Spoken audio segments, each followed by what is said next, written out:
Hello दोस्तों। तो अभी तक हमने जो भी मैथ के जो भी सारे क्वेश्चन किए और उनसे जुड़े हुए जो भी आपके डाउट थे उनको तो हमने क्लियर कर लिया। अब आज का जो हमारा लेक्चर होगा उसमें हम देखेंगे कि जो हमारे पुराने क्वेश्चन थे और उससे जुड़े हुए, जैसे कि जो अभी तक आप क्वेश्चन तो कर पा रहे हैं लेकिन क्वेश्चन में टाइम ज़्यादा लग रहा है, कैलकुलेशन में कैसे दिक्कत आ रही है, क्योंकि क्वेश्चन में तो कोई ऐसा ये नहीं है कि क्वेश्चन में कोई स्पेशल ट्रिक है या ऐसा कोई लेंदी चीज़ें हैं कि जो नहीं हो पा रही। तो आज हमारा जो मेन मोटिव होगा कि हम यह देखेंगे कि जो मैथ से जुड़े हुए जो हमारे क्वेश्चन हैं उनको हम ट्रेडिशनल तरीके से कर रहे हैं तो वो कैसे कर पा रहे हैं, और आज जो मैं आपको उससे जुड़ी हुई जो विधियां बताऊंगा और उसमें जो क्वेश्चन को हम ट्रिक लगा के करेंगे तो उसमें हम क्या डिफरेंस पाते हैं, कैसे आप उसको कम टाइम में और ज़्यादा अच्छे तरीके से कर पाएंगे, और उसमें कैसे आपकी जो इफिशियंसी है वह कैसे अच्छी हो पाएगी। ठीक, अब क्वेश्चन जो भी जैसे आपके एग्जाम में जो भी क्वेश्चन आएंगे तो क्वेश्चन तो उनका जो लेवल रहता है, तो लेवल ये होता है कि अगर हमको ये होता है ना कि एक माइंड में कि अगर हमको टाइम दे दिया जाए तो टाइम के साथ तो निश्चित रूप से हम क्वेश्चन को कर लेंगे, लेकिन मेन जो हमारा उद्देश्य होता है या मेन जो वहाँ पे क्या क्वेरी होती है या होती है कि टाइम ही तो कि टाइम हमको एक निश्चित रूप से टाइम मिला हुआ है, तो उस निश्चित टाइम में हम कैसे उस क्वेश्चन को सॉल्व कर पाएंगे और दूसरों से हम कैसे बेहतर कर सकते हैं, उसके लिए आज हम आपको दिखाएंगे कि अपने इतिहास में और भारत की जो हमारी पुरानी ज्ञान परंपरा है उसमें किस तरह से बताया गया है कि कई ऐसी विधियां हैं और उनका जो संकलन है वो कैसे किया गया है, किस नाम से उसको जाना जाता है, उसके बारे में मैं थोड़ा सा आपको पहले अपने इतिहास में ले चलूँगा। फिर उसके बाद अपन आएंगे और मैथ से जुड़े हुए जो भी क्वेश्चन होंगे उनको अपन सॉल्व करेंगे। ठीक, तो सबसे पहले जैसे मेंटल मैथ जिसको कहते हैं, मेंटल मैथ और या वैदिक गणित, और इसका जो वैदिक गणित से मतलब ये है कि हमारे जो वैदिक ग्रंथ हैं वैदिक ऐतिहासिक उनसे लिया गया है, तो इसको वैदिक गणित नाम से जाना जाता है। इसकी अब आपके मन में ये आ रहा होगा कि ये वैदिक गणित कहाँ से आया, किसने इसकी, तो इसमें गणित के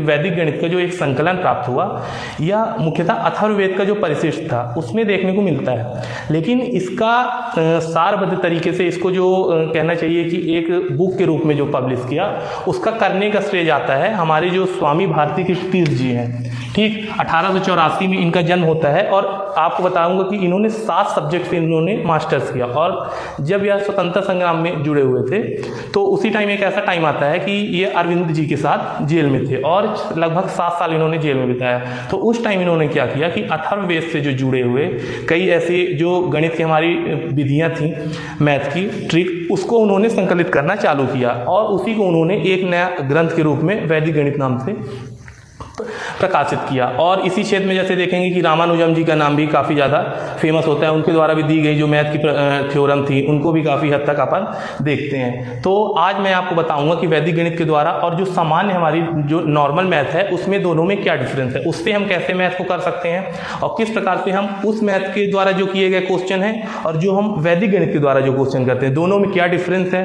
दोनों से किस प्रकार दोनों में टाइमिंग में क्या अंतर आता है और कितना फास्ट तरीके से हम उसको कर सकते हैं, कितना इजी है, इन सारी चीज़ों को लेके हम आपको आज मैथ के और वैदिक गणित के डिफरेंस से बताते हैं। ठीक, तो सबसे पहले जैसे मैं आपको बताता हूं कि इधर साइड अपन करेंगे क्या, वैदिक गणित। वैदिक गणित की विधि के द्वारा कौन कौन से क्वेश्चन हम कैसे सॉल्व कर सकते हैं, क्या उसकी, और ये हमारी क्या होगी जो पुरानी मैथ अभी हम लोग इसके पहले तक सॉल्व कर रहे थे उससे हम कैसे कर सकते हैं, इन दोनों के बीच में हम डिफरेंस आज आपको बताएंगे।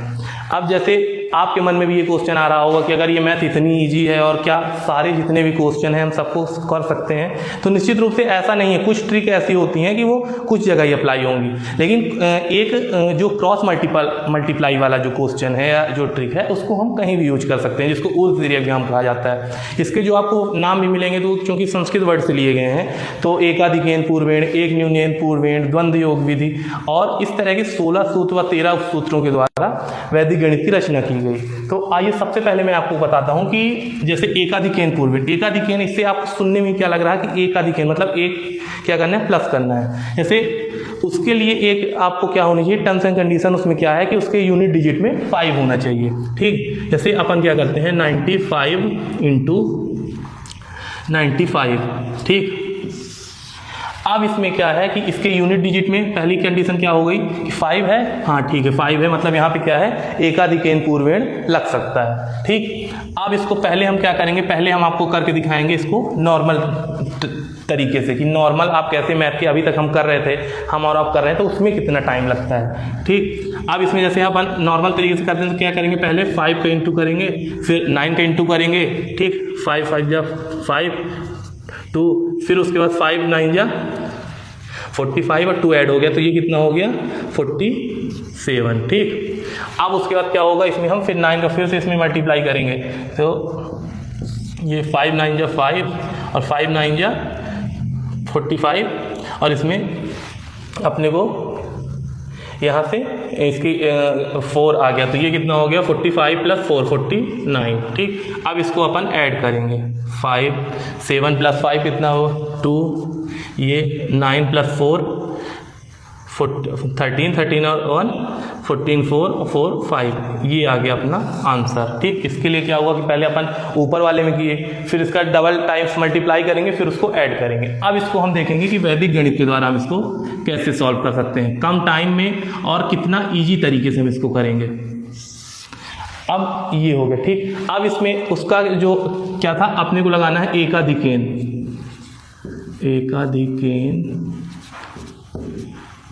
एकाधिकेन पूर्वेण। ठीक, अब इसमें क्या है कि यूनिट डिजिट में 5 है। ठीक, तो इसमें हम क्या करेंगे, सीधे यूनिट डिजिट का यूनिट डिजिट से मल्टीप्लाई, तो ये कितना हो गया 25। यहाँ पे अपन क्या कर दिए 25 हमने लिख दिया। अब उसके हम देखेंगे कि इस साइड क्या है, दोनों 9 9 है, दोनों आपको सेम दिख रहा है। ठीक है, इसमें क्या करना है एकाधिकेन करना है, मतलब कि जो इसका सेकेंड डिजिट है उसमें हम क्या करेंगे कि 1 को ऐड कर देंगे, 9 प्लस 1, 9 प्लस 1 कितना हुआ 10, 9 इंटू 10 10 इंटू 9, तो कितना हो गया ये 9 0 25, ये हमारा आंसर आ गया। अब हम इसके द्वारा किए तो इसमें देखिए क्या हुआ, इसमें हमारे किस तरह से, इसमें क्या आंसर आ रहा, इसमें क्या आंसर आ रहा। ये जो हमने एरर की, ये मैं आपको बताना चाह रहा था कि इसमें एरर की संभावना कहाँ पे आ रही है। जैसे अपन यहाँ पे पहले मल्टीप्लाई किए, तो ये वाला मल्टीप्लाई अब चेक करिए, 5 इंटू 5 25, ठीक है 2 आया। अब इसमें 5 9 जा 45, ठीक, अब ये 47 हो गया। अब यहाँ पे हम देखेंगे 9 5 जा 45, ठीक, ये हो गया कितना 5 हो गया। ठीक, अब उसमें हम 9 9 कितना किए 81 आना चाहिए, लेकिन यहाँ पे हम क्या किए, जैसे हमने क्या किया कि बार बार हम क्या कर रहे थे 9 5 का इंटू कर रहे थे, तो वही हमारे दिमाग में क्या हो गया कि 45 आ गया। और ये क्यों, इसके पीछे की वजह क्या है कि हमने इतनी लेंदी किया, लेंदी और वही मल्टीप्लाई किया कि उसकी वजह से ये यहाँ पे हमसे गलती हो गई। अब इसको हम क्या करेंगे, जैसे ये 9 9 कितना हुआ 81 और फिर कितना इसमें 5 रिमाइंडर बचा, तो 5 इसमें ऐड करेंगे, तो 81 प्लस 5 कितना हुआ 86। अब हम इसको देखिए फिर से सॉल्व करते हैं।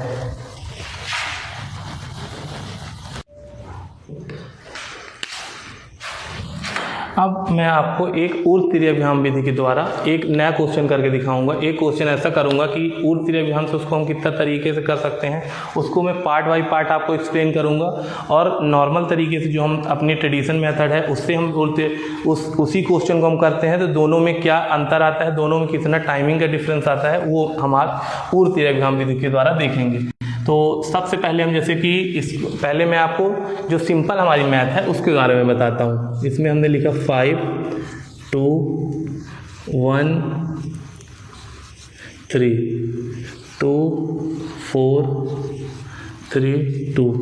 अब इसमें आप कोई भी डिजिट ले सकते हैं, 1 डिजिट 2 डिजिट 3 डिजिट जो भी है। अब इसमें जैसे ये क्या होगा कि बड़ी कैलकुलेशन, हमको क्वेश्चन में ऐसे क्वेश्चन ही सॉल्व करने हैं वैदिक गणित द्वारा कि जैसे जिसमें क्या है कि हमारा टाइम भी कम लगे और जो बड़े संख्या हैं, बड़े जो कोऑर्डिनेशन है उनको हम कैसे सॉल्व करके और कम समय में अपना पेपर में टाइम बचा सकते हैं, दूसरे से हम कितना एक्स्ट्राऑर्डिनरी तरीके से कर सकते हैं। तो वो हमको कहीं ना कहीं हमको टाइम का एक जो बैकअप होता है हमारे एग्जाम में, वो हमको इन विधियों के द्वारा प्राप्त होगा।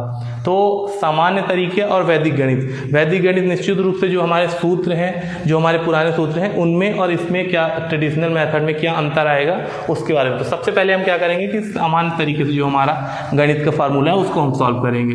तो 3 का गुणा 2 से करेंगे तो 3 दूनी 6, फिर इसका फर्स्ट डिजिट का, जैसे अभी हम इसमें क्या करेंगे कि नॉर्मल तरीके से जो हमारी मैथ होती है उसको हम सॉल्व करेंगे। ठीक, तो जैसे पहले इसका क्या करेंगे, इसका मल्टीप्लाई होगा तीनों में, तो 3 2 जा 6, फिर ये 2 हो गया, ठीक, ये 4 हो गया और ये 10, जैसे आप लोग नॉर्मल तरीके से करते हैं। ठीक, फिर अगले में हम क्या करेंगे कि 3 का मल्टीप्लाई होगा सब में, तो 3 देखें 9, 3 1 जा 3, 3 2 जा 6 और 3 5 जा 15। ठीक, अब ये आपका सामान्य तरीका जो है उससे हम आपको मैथ्स के द्वारा बता रहे हैं। ठीक, अब अगले में क्या करते हैं, जैसे आप लोग क्या करते हैं कि 4 का फिर से इंटू करेंगे सब में। अब इसको चलिए करके देखते हैं कि 4 3 जा 12, 2 1, 4 1 जा 4, 4 + 1 5, 4 2 जा 8, 4 5 जा 20। ठीक, अब उसके बाद क्या हुआ, अब हमारे पास बचा कितना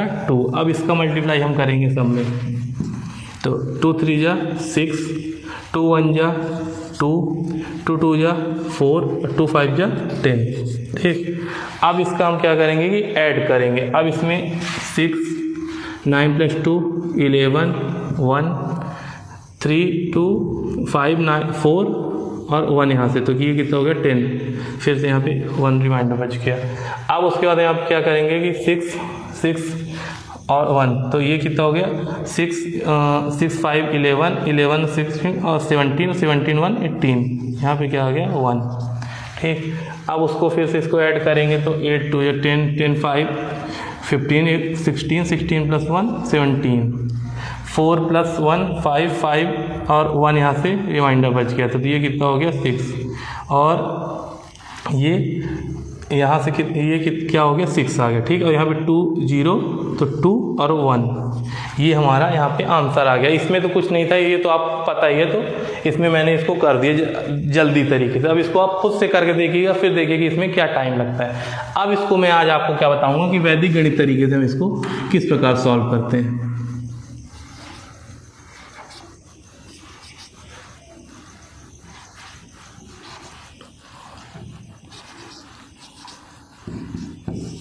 अब इसको हम क्या करेंगे, इसमें हम आज लगाएंगे कौन सा, ऊर्ध्व तिर्यक व्यायाम। ठीक है, ऊर्ध्व तिर्यक व्यायाम, नाम में मत कंफ्यूज होइएगा, क्या है कि संस्कृत नाम है ये, तो थोड़ा सा आप लोगों को सुनने में, बाकी इसको क्या कहते हैं क्रॉस मल्टीप्लाई के द्वारा। ठीक, अब इसमें क्या करते हैं कि सबसे पहले हम क्या करेंगे कि जैसे यूनिट डिजिट जो है, तो यूनिट डिजिट का यूनिट डिजिट से मल्टीप्लाई। ठीक, तो सबसे पहले हम क्या करेंगे, इसको अगर मैं सिंबल के तरीके से आपको बताता हूँ, जैसे 4 डिजिट, सबसे पहले हम क्या करेंगे ऊपर और नीचे फर्स्ट डिजिट का फर्स्ट डिजिट से, तो 3 2 जा 6, ये आ गया 6। ठीक, अब इसमें हम क्या करेंगे, जब हमारे पास सेकंड डिजिट आ गया, सेकंड डिजिट में यहाँ पे क्या हो रहा है, जहाँ पेयर बन रहे हैं, जब पेयर बनेंगे तो ऊर्ध्व तिर्यक व्यायाम क्रॉस मल्टीप्लाई का मतलब ये ऊर्ध्व तिर्यक मतलब तिरछा, तो इसका इससे इसका इससे। ठीक, तो 2 1 जा 2 और 3 3 जा 9। अब इनको क्या करेंगे, जैसे इनका और इनका मल्टीप्लाई किए दोनों को, और फिर उसको ऐड कर देंगे, तो 3 × 3 और 2 × 1। ठीक, तो ये कितना हो गया 9 और 2 1 जा 2। अब इनको दोनों को हम ऐड कर देंगे। अब ये सारी कैलकुलेशन क्या है कि आपके माइंड में चलेगी। अभी जैसे मैं फर्स्ट टाइम आपको बता रहा हूँ, तो एक्सप्लेन करने के लिए मैं कैसे बता रहा हूँ यहाँ पे कि इसको किस तरह से हम करेंगे। ठीक, बाकी ये सारी मल्टीप्लिकेशन जो होगी, तो ये आपके मेंटल माइंड में ही ऑटोमेटिक हो जाएगी जब आपकी एक बार प्रैक्टिस हो जाएगी।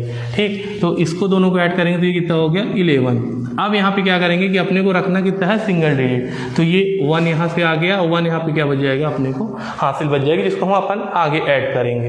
अब यहाँ पे क्या होगा कि जब 3 डिजिट हो गए, 3 डिजिट आ गया, 2 डिजिट में तो ठीक था कि आप क्या कर रहे हैं पेयर बना रहे हैं और पेयर बना के आपस में क्रॉस मल्टीप्लाई कर रहे हैं। ठीक, अब जब 3 डिजिट आ जाता है तो यहाँ पे हम क्या करेंगे कि ये क्रॉस वाला क्रॉस और जो ऊपर नीचे है उसको भी क्रॉस करेंगे। ठीक, अब इसमें हम क्या करेंगे कि 2 का 2 से, 4 का 3 से, और ये ऊपर नीचे जो सिंगल डिजिट बच रहे हैं, सिंगल डिजिट में अपन क्या करते थे यहाँ पे कि सिंगल डिजिट में ऊपर और नीचे दोनों को आपस में मल्टीप्लाई कर रहे हैं। ठीक, तो 2 ×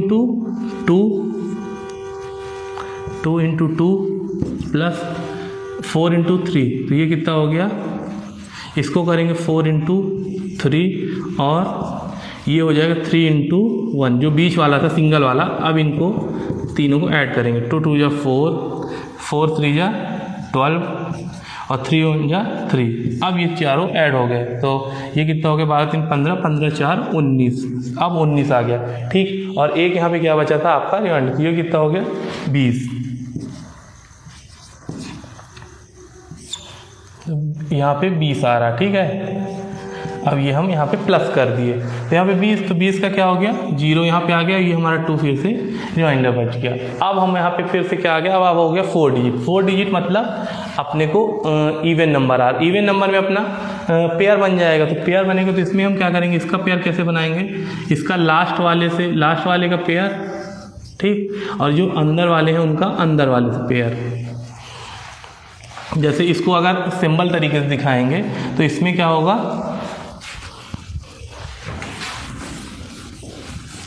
सिंबल से हम कैसे उसको समझ सकते हैं जिससे आपको समझना इजी होगा। तो अब जब 4 डिजिट आ गए तो इसमें लास्ट वाले का लास्ट से, ठीक, और ये जो दोनों डिजिट बचेंगे इनका भी आपस में क्रॉस मल्टीप्लाई कर देंगे, ठीक, या 4 डिजिट हो जाएंगे। तो इसमें क्या होगा, अब मैं जैसे 5 इंटू 2, फिर इसमें 2 इंटू 3, 2 इंटू 3, 2 इंटू 3 ये वाला फिर आपस में मल्टीप्लाई हो जाएगा, 4 इंटू 1 ये वाला हो जाएगा, ठीक। 2 इंटू 3 आपस वाला, और ये जो अंदर वाले पेयर है उनका 4 इंटू 1। अब इसमें से जो आएगा उसको अपन प्लस कर लेंगे, 5 2 जा 10, 2 3 जा 6, 2 3 जा 6, 4 इंटू 4, ठीक। अब इसमें हम इसको ऐड करेंगे तो ये कितना आ जाएगा अपना 26। अब इसमें अपने को यहाँ पे क्या 2 बचा हुआ था ये हासिल, ठीक, तो इसको प्लस 2 ऐड कर देंगे तो ये कितना हो गया 28। अब यहाँ पे कितना आ गया 28, ठीक।